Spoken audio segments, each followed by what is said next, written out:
nandun po yung office, ang PAW. Pagdating ko po doon sa opisina namin ng prosecutor, ang sinasabi nitong 7, hindi po pwede. O sige, dalhin niyo po ako sa 15th floor. Nandun naman po yung RTC, so that is Regional Trial Courts. Hindi lang isang korte, maraming korte. Hindi nila ako binigyan ng pagkakataon. Ako daw po ay nahanap na ni General Torre at ni Lacanilaw at gusto po nila akong dalhin doon diretso. From the elevator, dinala ako sa krame. Sabi nila sa akin, ma'am, itabi mo na yung cellphone, yung mga gamit mo. Sinabihan ko sila, sir, ba't ganito? Wala po akong kasalanan. Hindi ako pupunta dun sa Dubai. Bakit ako may kasalanan na ganito? Bakit ko ako dinadala?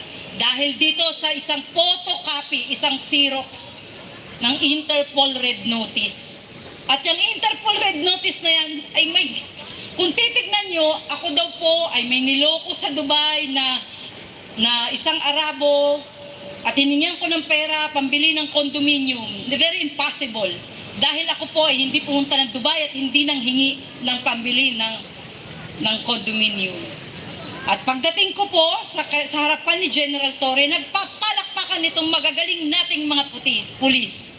Kasama na po isang Colonel Red at isang Colonel Rosales at si Major Visco at 6 sa kanyang mga tao. Bigyan daw po na magandang posisyon, bigyan, dahil nahuli na daw ako. Sabi ko, wala naman po kung kasalanan dito sa Pilipinas, wala akong warrant of arrest. Bakit ganito? Ikulong daw po ako. Pinabayaan ko silang gawin ng lahat. Dinala nila ako sa opisina ni General Torre at doon ako ay 6 na araw nakikinulong. Tumawag ako kay Attorney Persida Acosta. Humingi ako ng tulong. Sabi ko, Attorney, ako po ay naka-illegal detain dito. At sinasabi nila, ako daw po ay kailangang maghintay ng eroplano, either papunta ng Dubai or papunta ng ICC. Lalo na nagkaloko-loko ang mga impakto. Dahil unang-una, wala po akong kasalanan sa ICC at hindi ako pupunta ng Dubai. I have no chance. Wala akong pwedeng gawin. Tumahimik ako. Dumating ang 2 abogado ni Persida Acosta at sinabihan si General Torre, ilalabas nyo si Miss Rochelle or papailan ko kayo ng illegal detention or arbitrary detention. At pagkatapos nun, hindi nila alam gagawin ni General Torre. Pinatawag na naman niya ako dun sa kanyang lamesa. Kami daw ay mag-agahan. At sa pag-aagahan daw na yon, sabi niya, tutulungan niya ako para ma-filean daw kung sino yung nagre-reklamo sa akin.